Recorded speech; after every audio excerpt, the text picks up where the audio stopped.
COVID-19 telah merebak di 135 buah negara. Seramai 162,711 orang telah pun disahkan positif COVID-19 ini di seluruh dunia. Daripada jumlah ini, seramai 6,443 orang telah meninggal dunia. Di Malaysia telah berlaku peningkatan kes COVID-19 secara mendadak, iaitu 190 kes semalam, disusuli 125 kes baru pada hari ini, menjadikan jumlah keseluruhan individu yang dijangkiti wabak ini adalah sebanyak 553 orang. Daripada jumlah tersebut, seramai 511 orang sedang pun dirawat di hospital, manakala 42 orang telah pun pulih. Kerajaan memandang serius situasi semasa ancaman virus berbahaya ini, terutamanya perkembangan gelombang yang kedua. Keutamaan kerajaan kita pada masa ini adalah untuk mencegah penularan baru wabak ini yang dibimbangi akan menjangkiti lebih ramai rakyat. Situasi semasa wabak ini memerlukan tindakan drastik diambil bagi memulihkan keadaan secepat mungkin. Dan untuk itu kerajaan memutuskan untuk melaksanakan Perintah Kawalan Pergerakan mulai 18 Mac 2020, iaitu lusa, hingga 31 Mac 2020 di seluruh negara. Perintah kawalan ini dibuat di bawah Akta Pencegahan dan Pengawalan Penyakit Berjangkit 1988 dan Akta Polis 1967. Perintah Kawalan Pergerakan ini meliputi, pertamanya ialah larangan menyeluruh pergerakan dan perhimpunan ramai di seluruh negara, termasuklah aktiviti keagamaan, sukan, sosial dan juga budaya.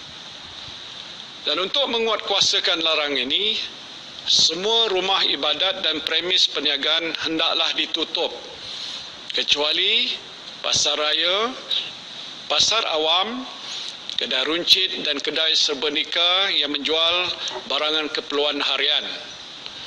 Khusus untuk umat Islam, penangguhan semua aktiviti keagamaan di masjid dan surau, termasuklah solat Jumaat, adalah selaras dengan keputusan Mesyuarat Jawatankuasa Muzakarah Khas yang telah pun bersidang pada 15 Mac 2020.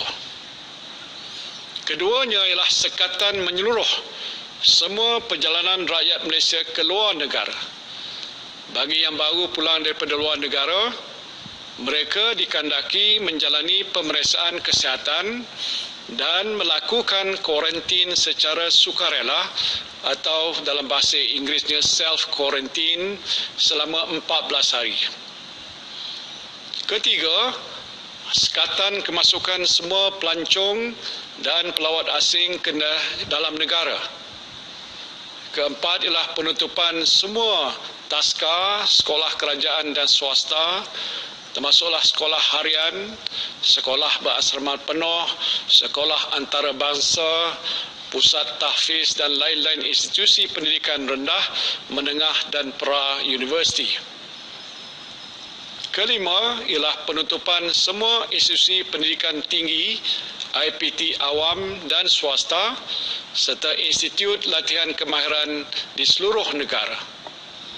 Dan keenam, penutupan semua premis kerajaan dan swasta kecuali yang terlibat dengan perkhidmatan penting negara ataupun essential services, iaitu air, elektrik, tenaga, telekomunikasi, pos, pengangkutan, pengairan, minyak, gas, bahan api, pelincir, penyiaran, keuangan, perbankan, kesihatan, farmasi, bomba, penjara, pelabuhan, lapangan terbang, keselamatan, pertahanan, pembersihan, peruncitan dan bekalan makanan.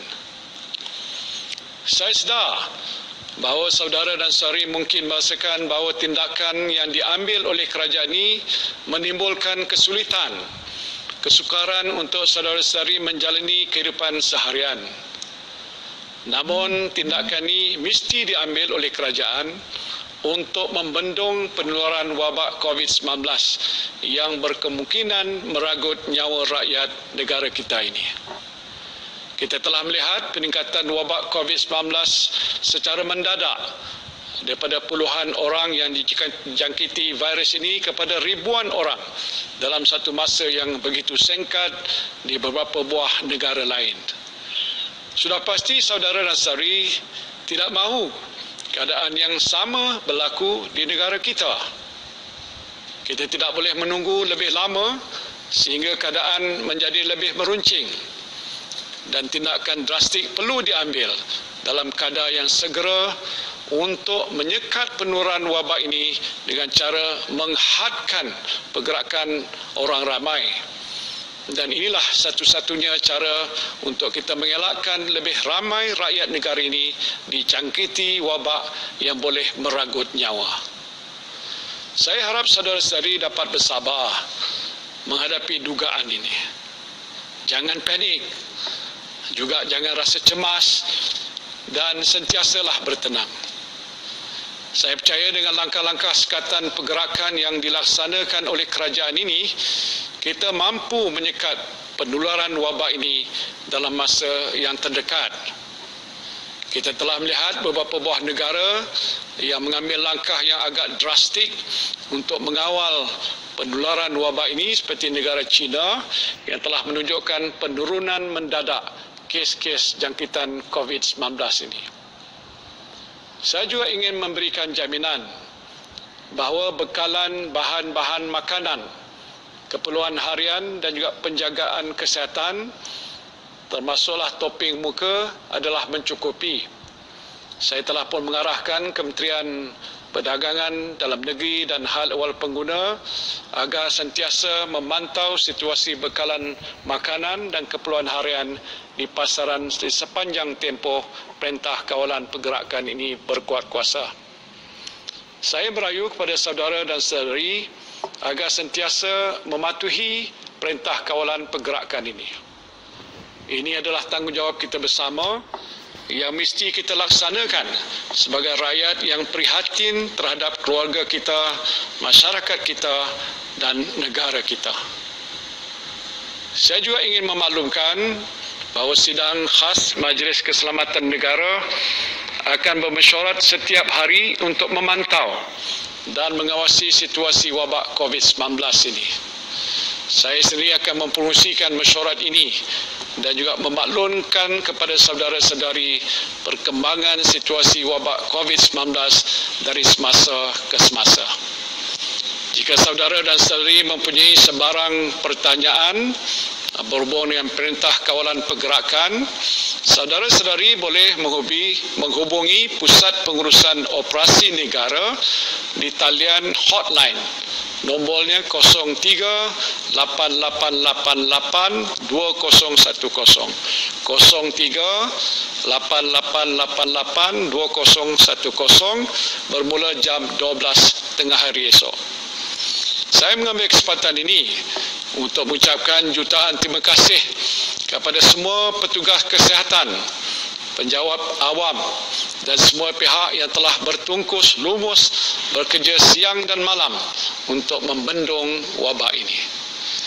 Saya berdoa agar saudara dan saudari sekalian akan terus cekal dan tabah dalam menjalankan tugas untuk negara demi memastikan keselamatan dan kesejahteraan rakyat di negara ini senantiasa terpelihara.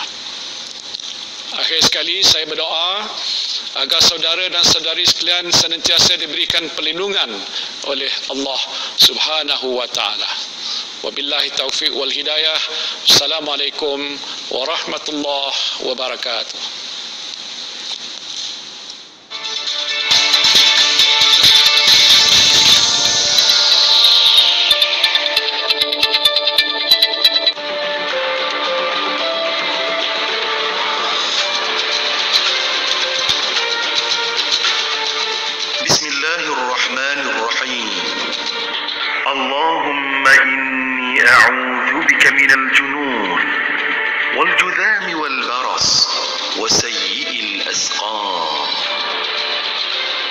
Ya Allah, sesungguhnya aku berlindung denganmu daripada penyakit gila, kusta, sopak dan sebarang jenis penyakit yang menggerunkan.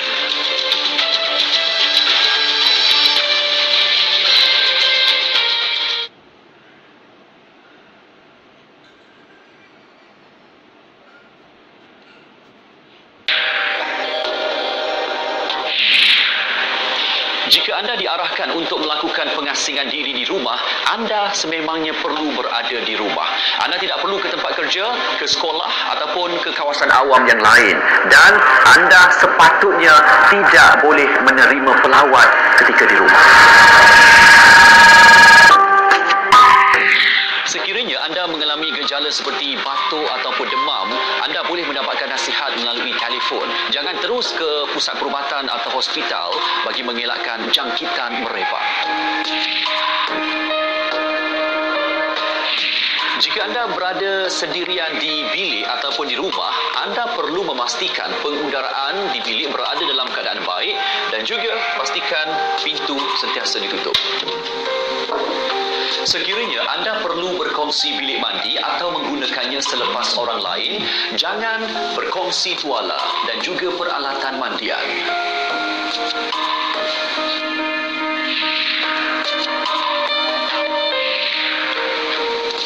Sisa buangan atau sampah perlu menggunakan 2 lapis plastik kerana jika anda disahkan positif, ia akan dilupuskan secara berasingan. Jika anda tinggal sendirian di rumah, anda boleh memesan ataupun membuat pembelian secara dalam talian atau anda juga boleh meminta bantuan rakan-rakan untuk membuat sebarang pembelian. Tetapi mereka haruslah meletakkan barangan tersebut di hadapan pintu. Setiap 4 daripada 5 orang yang dijangkiti coronavirus bermula dengan gejala yang ringan dan juga biasa. Justru pengasingan diri di rumah sangat penting bagi membantu mengekang jangkitan dari terus merebak, terutama untuk golongan yang berusia dan juga mereka yang mempunyai masalah kesihatan.